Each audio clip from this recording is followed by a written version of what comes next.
सुबह से ही घर में मिलने वालों का तांता लगा था। फोन की घंटी लगातार बज रही थी। लैंडलाइन नंबर और मोबाइल अटेंड करने के लिए भी एक चपरासी को काम पर लगाया गया था। वही फोन पर सबको जवाब दे रहा था कि साहब अभी बिजी हैं, जैसे ही फ्री होते हैं उनसे बात करा दी जाएगी। फिर वह सबके नाम व नंबर नोट करते जा रहा था। कोई बहुत जिद करता कि बात करनी ही है तो वह साहब की ओर देखता, जो इशारे से मना कर देते। आखिर वे इतने लोगों से घिरे थे कि उनके लिए उनके बीच से आकर बात करना बेहद मुश्किल था। लोग उन्हें इस तरह घेरे बैठे और खड़े थे, मानो वे किसी जंग की तैयारी में जुटे हों। सांत्वना को संवेदनशीलता के वाक्यों में पिरोकर हर कोई इस तरह उनके सामने अपनी बात इस तरह रखने को उत्सुक था, मानो वे ही उनके सबसे बड़े हितैषी हों। बहुत दुख हुआ सुनकर, बहुत बुरा हुआ इनके साथ। सर, आपको तो हम बरसों से जानते हैं, आप ऐसे हैं ही नहीं। आप जैसा ईमानदार और सज्जन पुरुष ऐसी नीच हरकत कर ही नहीं सकता है। फंसाया है उसने आपको। और नहीं तो क्या, रमण उमेश सर को कौन नहीं जानता। ऐसे डिपार्टमेंट में होने के बावजूद जहां बिना रिश्वत लिए एक कागज तक आगे नहीं सरकता, इन्होंने कभी रिश्वत नहीं ली। भ्रष्टाचार से कोसों दूर हैं और ऐसी गिरी हुई हरकत तो ये कर ही नहीं सकते। सर, आप चिंता न करें, हम आप पर कोई आँच नहीं आने देंगे। एमसीडी इतना बड़ा महकमा है, कोई न कोई विवाद या आक्षेप तो यहाँ लगता ही रहता है। आप इस बात को दिल पर न लीजिएगा सर। सीमा को कौन नहीं जानता कि वह किस टाइप की महिला है। कुछ लोगों ने चुटकी ली। भीड़ बढ़ने के साथ साथ लोगों की सहानुभूति धीरे धीरे फुसफुसाहटों में तब्दील होने लगी थी। सहानुभूति व साथ देने का दावा करने वालों के चेहरों पर बिखरी अलग ही तरह की खुशी भी दिखाई दे रही थी। कुटिलता उनकी आंखों से साफ झलक रही थी, मानो कह रही हो, बहुत बोलता था हमें कि हम रिश्वत लेते हैं। तू तो उससे भी बड़े इल्जाम में फंस गया। सस्पेंड होने के बाद क्या इज्जत रह जाती है, उस पर केस चलेगा वह अलग। फिर अगर दोष साबित हो गया तो बेचारा गया काम से, न घर का रहेगा न बाहर का। रमन जी की पत्नी राधा सुबह से अपने कमरे से बाहर नहीं निकली थीं, जब से उन्हें अपने पति के सस्पेंड होने और उन पर लगे इल्जाम के बारे में पता चला था। उनका रो रो कर बुरा हाल था। रमन ऐसा कर सकते हैं, उन्हें विश्वास तो नहीं हो रहा था, पर जो सच सबके सामने था उसे नजरअंदाज करना भी उनके लिए मुश्किल था। एमसीडी में इतने बड़े अफसर, उनके पति रमन ऐसी नीच हरकत कर सकते हैं, यह सोचकर ही वे कांप जातीं। दोपहर तक घर पर आए लोग धीरे धीरे रमन जी से हाथ मिलाकर खिसक लिए। संडे का दिन था, इसलिए सब घर पर मिलने चले आए थे, वरना बेकार ही लीव लेनी पड़ती या न आ पाने का बहाना बनाना पड़ता। बहुत से लोग मन ही मन इस बात से खुश थे। उनके विरोधी, जो सदा उनकी ईमानदारी से जलते थे, वे भी उनका साथ देने का वादा कर वहां से खिसक लिए। थके, परेशान और बेइज्जती के एहसास से घिरे रमन पर तो जैसे विपदा आ गई थी। उनकी बरसों की मेहनत इस तरह पानी में बह जाएगी, शर्म से उनका सिर झुका जा रहा था। बिना कोई गलती किए इतना अपमान सहना, फिर घर परिवार, दोस्त, नाते रिश्तेदारों के सवालों के जवाब देने। वे लड़खड़ाते कदमों से बेडरूम में गए। उन्हें देखते ही राधा, जिनके मायके वाले उन्हें वहां मोर्चा संभाले बैठाए थे, कमरे से बाहर जाने लगीं, तो रमन ने उनका हाथ पकड़ लिया। मैं राधा से अकेले में बात करना चाहता हूँ। आपसे विनती है, आप थोड़े समय के लिए बाहर चले जाएं। रमन ने बहुत ही नम्रता से अपने ससुराल वालों से कहा, मुझे आपसे कोई बात नहीं करनी है। राधा ने उनका हाथ झटकते हुए कहा, अब भी कुछ बाकी बचा है कहने सुनने को। मुझे कहीं मुंह दिखाने लायक नहीं छोड़ा। अरे बच्चों का ही ख्याल कर लेते। 45 साल की उम्र में 2 बच्चों के बाप होकर ऐसी हरकत करते हुए आपको शर्म नहीं आई? राधा की आंखों से फिर आंसू बहने लगे। देखो, तुम खुद इतनी पढ़ी लिखी हो, जॉब करती हो और फिर भी दांवपेच को समझ नहीं पा रही हो। मुझे फंसाया गया है। औरतों के लिए बने कानूनों का फायदा उठा रही है वह औरत। औरत किस तरह से आज मर्दों को झूठे आरोपों में फंसा रही हैं, यह बात तुम अच्छी तरह से जानती हो। उनकी बात न मानो तो इल्जाम लगाने में पीछे नहीं रहती। फिर तुम तो मुझे अच्छी तरह से जानती हो। क्या मैं ऐसा कर सकता हूँ? तुमसे कितना प्यार करता हूँ, यह बताने की क्या अब भी जरूरत है? तुम मुझे समझोगी कम से कम मैं तुमसे तो यह उम्मीद करता था। यह सब होने के बाद क्या और क्यों समझूं मैं? तुम ही बताओ, क्यों करेगी कोई औरत ऐसा? आखिर उसकी बदनामी भी तो होगी। वह भी शादीशुदा है। तुम पर बेवजह इतना बड़ा इल्ज़ाम क्यों लगाएगी? अगर गलत साबित हुई तो उसे नौकरी से हाथ धोना पड़ सकता है या वह सस्पेंड भी हो सकती है। यही नहीं, उसका खुद का घर भी टूट सकता है। मुझे बेवकूफ़ बनाने की कोशिश मत करो। पता नहीं अब क्या होगा, पर तुम्हारे साथ रहने का तो अब सवाल ही नहीं है। मैं बच्चों को लेकर आज ही मायके चली जाऊंगी। मेरे बरसों के विश्वास को तुमने कितनी आसानी से चकनाचूर कर दिया। रमन, राधा गुस्से में फुफकारी। बच्चों जैसी बात मत करो। जो गलती मैंने की ही नहीं है, उसकी सजा मैं नहीं भुगतूंगा। इन्वेस्टिगेशन होगी तो सब सच सामने आ जाएगा। कब से तुम्हें समझाने की कोशिश कर रहा हूँ कि मेरी माताहत सीमा बहुत ही कामचोर किस्म की महिला है, इसीलिए उनकी प्रमोशन नहीं होती। मेरे नाम से लोगों से रिश्वत लेती है। तुम्हें पता ही है, एमसीडी ऐसा विभाग है जो सबसे भ्रष्ट माना जाता है।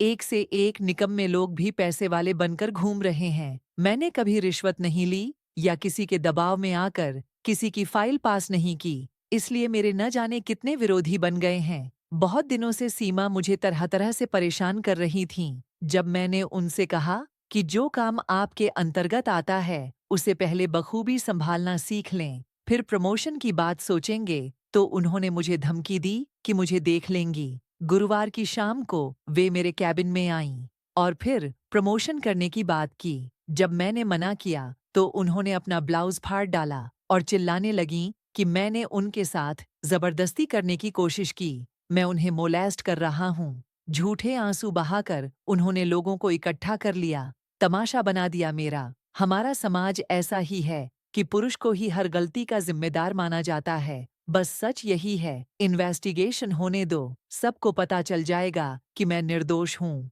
रमन जी बोलते बोलते कांप रहे थे। ऐसे वक्त में जब उन्हें अपनी पत्नी परिवार की सबसे ज्यादा जरूरत थी, वे ही उन्हें गलत समझ रहे थे। इससे ज्यादा परेशान व हताश करने वाली बात और क्या हो सकती थी?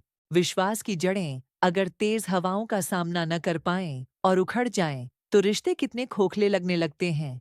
कहाँ कमी रह गई उनसे? राधा और बच्चों के लिए हमेशा समर्पित रहे वे तो बुरा असर पड़ेगा। स्कूल जाएंगे तो दूसरे बच्चे कितना मजाक उड़ाएंगे। चल, हमारे साथ चल, राधा के भाई ने गुस्से से कहा।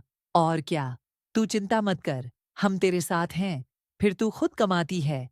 राधा की माँ ने अपने दामाद की ओर घृणित नजरों से देखते हुए कहा, मानो उनका जुर्म जैसे साबित ही हो गया हो। आज तक जो ससुराल वाले उनका गुणगान करते नहीं थकते थे, वे ही आज उनका तिरस्कार कर रहे थे। कौन कहता है औरत अबला है, समाज उसी का साथ देता है। उन्हें पुरुष की विडंबना पर अफसोस हुआ। बिना दोषी हुए भी पुरुष को कटघरे में खड़े होने को मजबूर होना पड़ता है। पापा जी, आप ही समझाइए ना इन्हें। रमन जी ने बड़ी आशा भरी नजरों से अपने ससुर को देखते हुए कहा। वे जानते थे कि वे बहुत ही सुलझे हुए इंसान हैं और जल्दबाजी में कोई निर्णय नहीं लेते हैं। हाँ बेटा, रमन की बात को समझो तो इतने बरसों का साथ है। ऐसे अविश्वास करने से जिंदगी नहीं चलती। तुम्हें अपने पति पर भरोसा होना चाहिए। अपनी बेटी का साथ देने के बजाय आप इस आदमी का साथ दे रहे हैं जो दूसरी औरतों के साथ बदसलूकी करता है, उनकी इज्जत पर हाथ डालता है, पता नहीं और क्या-क्या करता हो, और हमारी बेटी को न जाने कब से धोखा दे रहा हो। सादगी की आड़ में न जाने कितनी औरतों से संबंध बना चुका हो। अपनी सास की बात सुन रमन हैरान रह गए। मुझे आपसे ऐसी उम्मीद नहीं थी माँ। मुसीबत के वक्त अपने ही साथ देते हैं, और जब राधा मुझ पर विश्वास ही नहीं करना चाहती, तो मैं क्या कह सकता हूँ। इतने लंबे वैवाहिक जीवन में भी अगर पति पत्नी के बीच विश्वास की दीवारें पुख्ता न हों, तो फिर साथ रहना ही बेमानी है। अब मैं तुम्हें नहीं रोकूंगा। तुम मेरी तरफ से आजाद हो, पर यह घर हमेशा से तुम्हारा था और तुम्हारा ही रहेगा। रमन की बात सुन पल भर को राधा को लगा कि शायद वही गलत है। सच में रमन जैसे प्यारे पति और स्नेहमयी पिता में किसी दूसरे की बात सुनकर दोष देखना क्या उचित होगा। 18 साल की शादीशुदा जिंदगी में कभी रमन ने उसका दिल नहीं दुखाया था, कभी भी किसी बात की कमी नहीं होने दी थी, तो फिर क्यों आज उसका विश्वास डगमगा रहा है। वे कुछ कहना ही चाहती थीं कि माँ ने उनका हाथ पकड़ा और घसीटते हुए बाहर ले गईं। बच्चे हैरान और सहमे से खड़े सबकी बातें सुन रहे थे। माँ, पापा की बात तो सुनो। उनकी 18 वर्ष की बेटी साक्षी की बात पूरी होने से पहले ही काट दी गई। तू इन सब बातों से दूर रह, अभी बच्ची है। नानी की फटकार सुन वह चुप हो गई। माँ का पापा पर विश्वास न करना उसे अखर रहा था। उसने अपने भाई को देखा जो बुरी तरह से घबराया हुआ था। साक्षी ने उसे सीने से लगा लिया और फिर दूसरे कमरे में ले गई। बड़े भी कितने अजीब होते हैं, अपनों से ज्यादा परायों की बात पर भरोसा करते हैं। हो सकता है, नहीं उसे पक्का यकीन है कि उसके पापा को फंसाया गया है। राधा और बच्चों के जाने के बाद रमन को घर काटने लगा था। इन्वेस्टिगेशन के दौरान सीमा बिना झिझके कहती कि रमन ने पहले भी उनके साथ जबरदस्ती करने की कोशिश की थी, यहाँ तक कि उनके सामने सेक्स संबंध बनाने का प्रस्ताव भी रखा था। बहसों, दलीलों और रमन की ईमानदारी भी इसलिए उन्हें सच्चा साबित नहीं कर पा रही थी, क्योंकि कानून औरत का साथ देता है, खासकर तब जब बात उसके साथ छेड़छाड़ करने की हो। रमन टूट रहे थे, परिवार का भी साथ नहीं था, दोस्तों और रिश्तेदारों ने भी किनारा कर लिया था। उस दिन शाम को रमन अकेले निराश से घर में अंधेरे में गुम से बैठे थे। रोशनी उनकी आंखों को अब चुभने लगी थी, इसलिए अंधेरे में ही बैठे रहते। खाली घर उन्हें डराने लगा था। प्यास सी महसूस हुई, उन्हें पर उठने का मन नहीं किया। आदतन वे राधा को आवाज लगाने ही लगे थे कि रुक गए।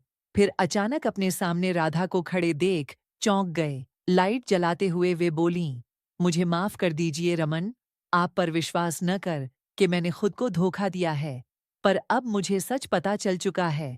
और फिर रमन से लिपट गईं। ग्लानि उनके चेहरे से साफ झलक रही थी।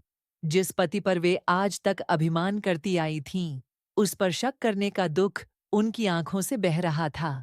पर अभी तो इन्वेस्टिगेशन पूरी भी नहीं हुई है। फिर रमन हैरान थे, पर राधा को देख उन्हें लगा था मानो आसमान पर बादलों का जो झुंड इतने दिनों से मंडरा रहा था और हर ओर कालिमा बिखेर रहा था, वह यकायक हट गया है। रोशनी अब उनकी आंखों को चुभ नहीं रही थी। सीमा के पति मुझसे मिलने आए थे। उन्होंने ही मुझे बताया कि सीमा के खिलाफ वह सार्वजनिक रूप से या इन्वेस्टिगेशन अफसर को तो बयान नहीं दे सकते, क्योंकि इससे उनका घर टूट जाएगा।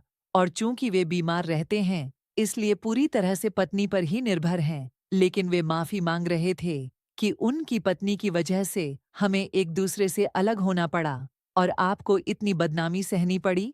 वह बोले कि सीमा बहुत महत्वाकांक्षी है और जानती है कि मैं लाचार हूँ, इसलिए वह किसी भी हद तक जा सकती है।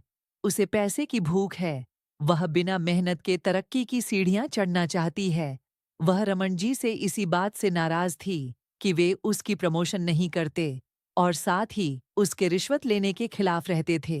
रमन सर ने शायद उसे वार्निंग भी दी थी कि वे उसके खिलाफ एक्शन लेंगे, इसीलिए उसने यह सब खेल खेला। मैं उसकी तरफ से आपसे माफी मांगता हूँ और रिक्वेस्ट करता हूँ कि आप रमन सर के पास लौट जाएं। मुझे भी माफ कर दीजिए रमन, हम साथ मिलकर इस मुसीबत से बाहर निकलने का रास्ता ढूंढ लेंगे। मैं यकीन दिलाती हूँ कि अब कभी अपने बीच की विश्वास की जड़ों को उखड़ने नहीं दूंगी।